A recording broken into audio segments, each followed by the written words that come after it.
So hey everyone, welcome back to the channel. Hope you all are doing well. This is Abhishek on the other side. If you haven't subscribed to my channel, do subscribe to my channel and press the bell icon in order to get the latest notification first. So without much further ado, let's start our today's video.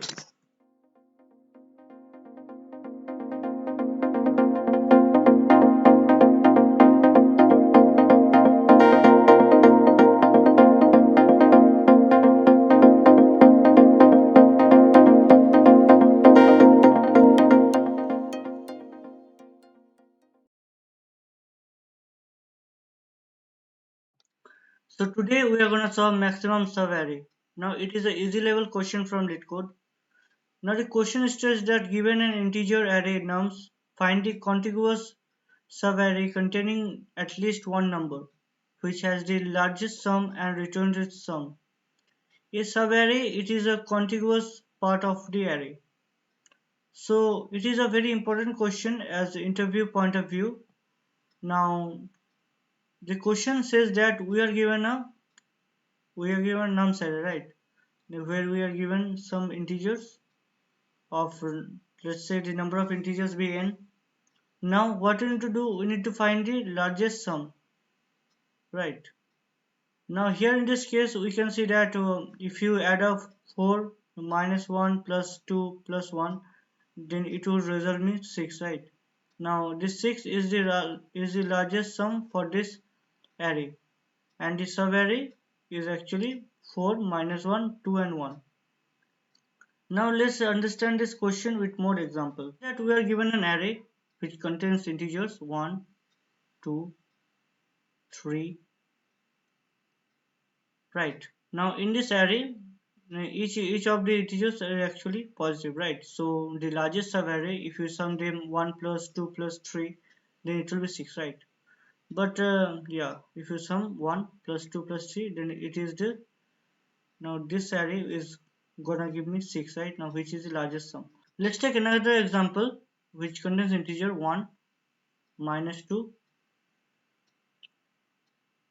3 and 4, right? Now in this case the largest sum will be 7. Yeah, if you add up 3 and 4, then it will be 7, right?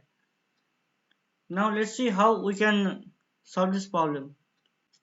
The naive approach or the brute force approach you can apply for this problem is that we can have a pointer over here, right? Let's term it as I, and let's say there is another pointer over here, j, right? Now what we can do is that we can check for like each and every subset of this array, right? So what we can do, we can check for at first like 1 comma 1 at first, right? Then we can check for 1 2 minus 1. So on doing so we need to increment this j, right, by 1, and hence our j will be next pointed to over here, right? And next we're going to check for 1, we're going to sum up 1 2 3, then we're going to sum up 1 to 4, right? And hence we're going to increment our j accordingly. Now next we need to move our I over here, right? I to the second position, right? And then we're gonna sum up minus 2, then we're gonna sum up minus 2 to 3, then minus 2 to 4, right? So accordingly we're going to sum up each and every subset, right? Now the major problem is that the time complexity for this algorithm is actually big of n square, because we are traversing through the array twice, right? While the space complexity is big of 1, right? Mm. So let's see how we can reduce this time complexity to big of n.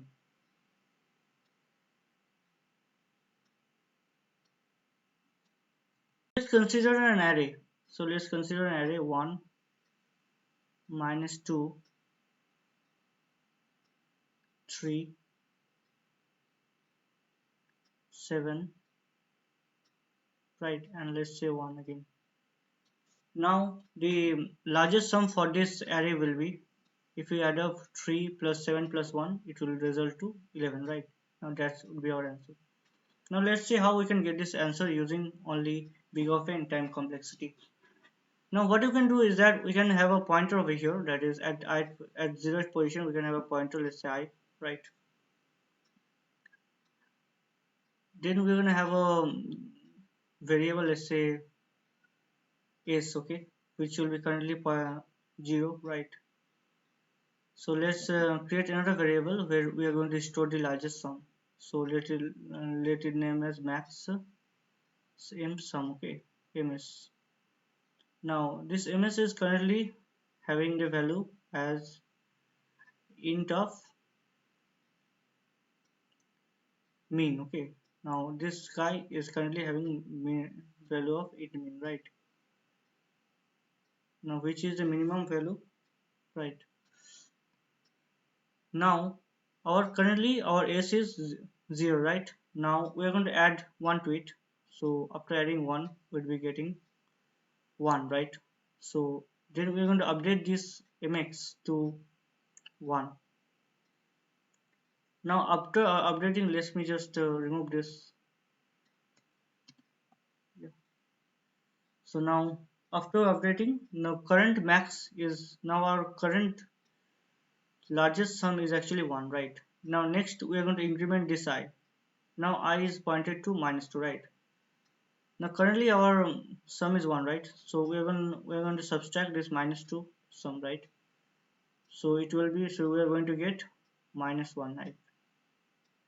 Now when we'll be getting this -1, right? Now what we're going to do is that we're going to check whether this -1, and we're going to check for like which one is maximum, whether it is 1 or -1. We know that one is maximum, right?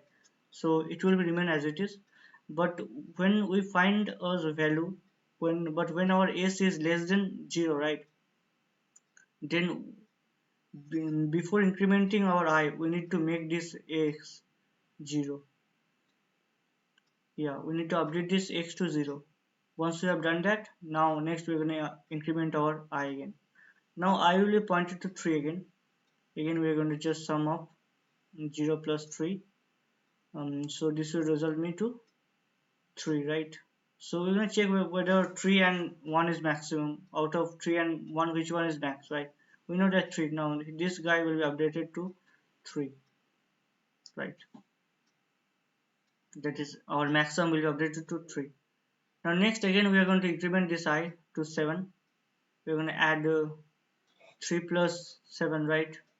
Now it will be 10, right? Again we are going to update this 3 to 10. Okay, because out of 3 and 10, 10 is the maximum, right? Next we are going to again increment our I to 1. Again we are going to add 1 to it.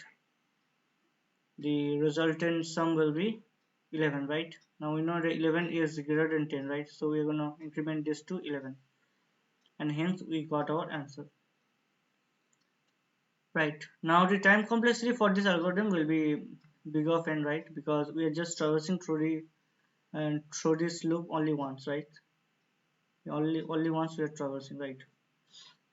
While the space complexity is a big of 1, right? Now the algorithm which I have used over here is actually called known as sliding window, right? Sliding window algorithm. Now sliding window algorithm, okay.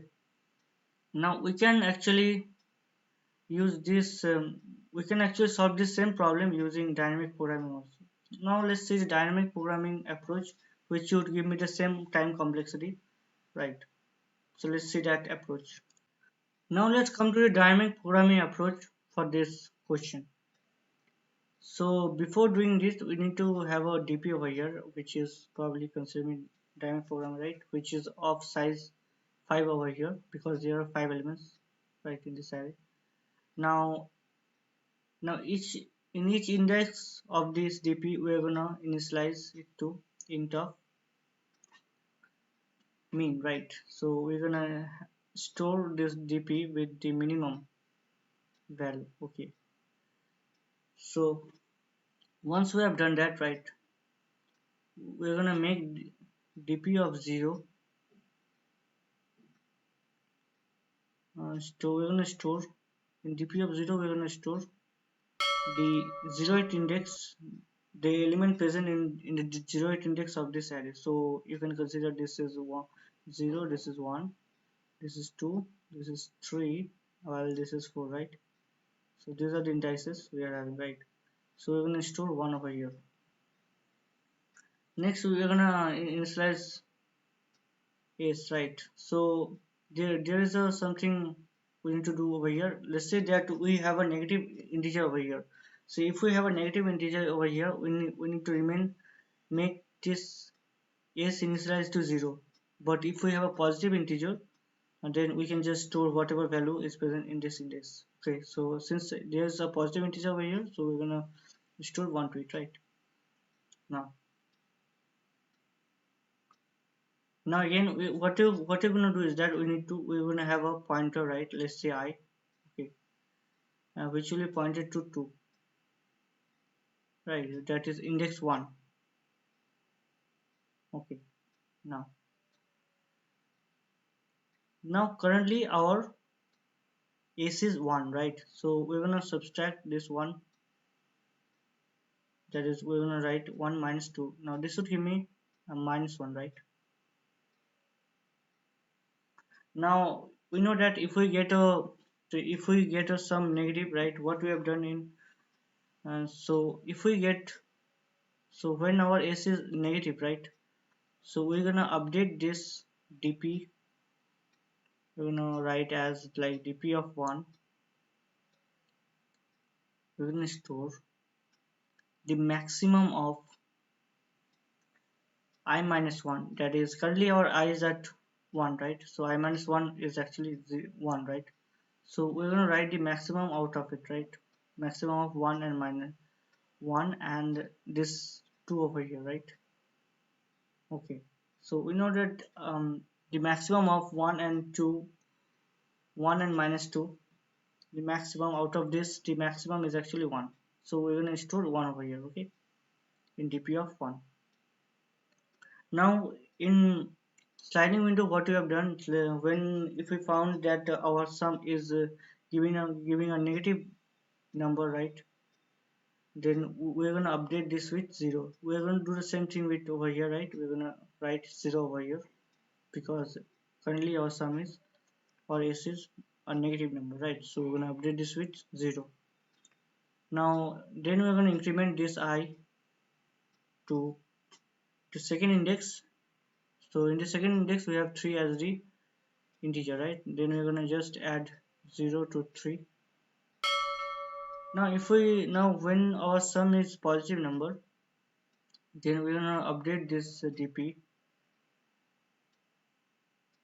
Yeah, we're going to write like this as dp of 2 is actually the maximum of I minus 1. Now currently our I is at 2, right?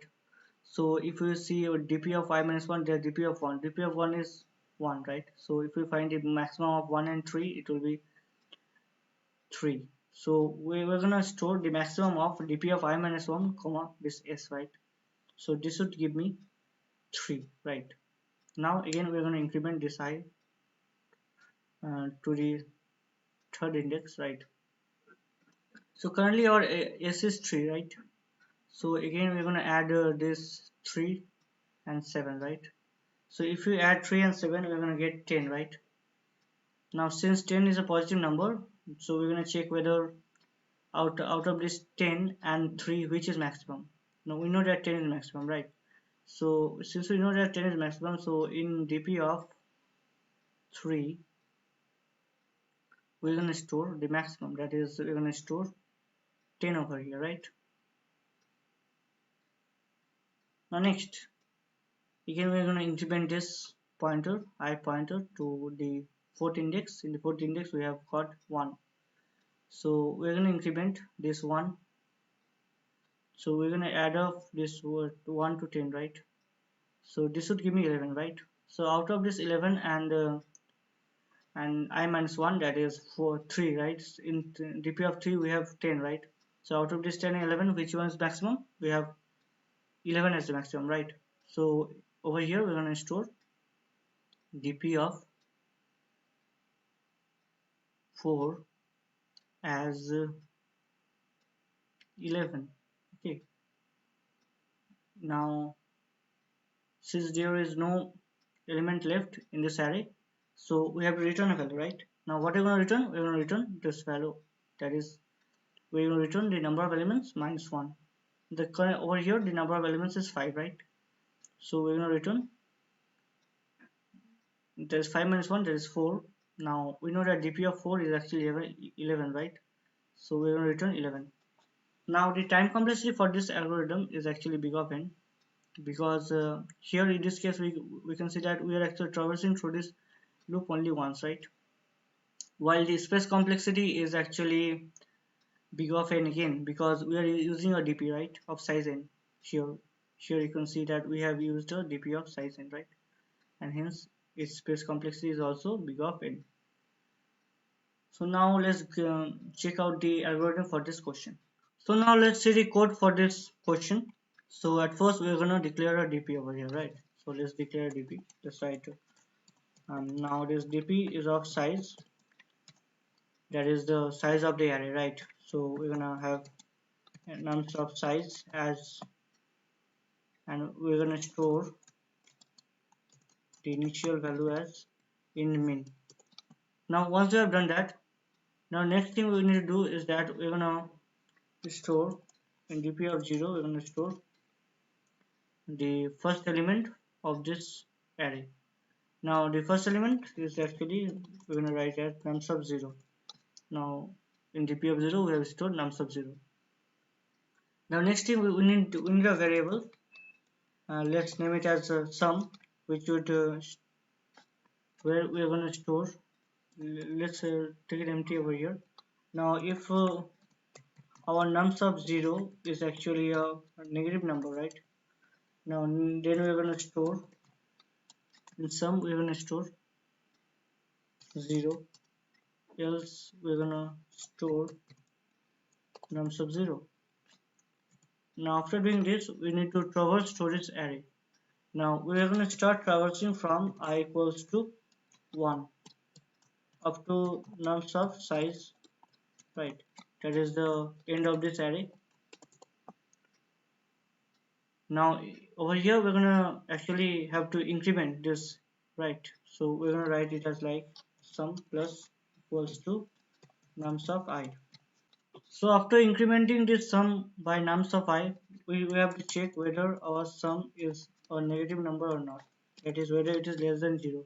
Now if it is less than 0, we're gonna update this sum as 0. Once we have done that, we need to update our dp. So we're gonna write dp of I is equals to the max of dp of I minus 1 comma nums of I, right? So as you can see over here that when our sum is minus 1, so what we are doing, we are just checking whether our dp of 0, right, that is the currently over here our I is 1, right? So I minus 1 will result me to dp of 0. So whether this 1 or this minus 2 out of this, which one is maximum, right?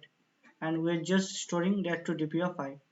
Now if our sum is a positive number, or if it is greater than or equals to 0, in dp of I we're going to store max of dp of I minus 1 comma sum, right? So which means that if our sum is which means that if our sum is positive, so we just need to check whether out of the previous sum and current sum, which one is the maximum, and we just need to store that sum in our dp of I. So once you now coming out of the loop, we just need to return dp of size of nums dot size minus 1, right? That is the value which we have stored in the last index of our dynamic programming array. Now let's run this code. So upon running this code, we see that it's accepted, right? Now let's submit it.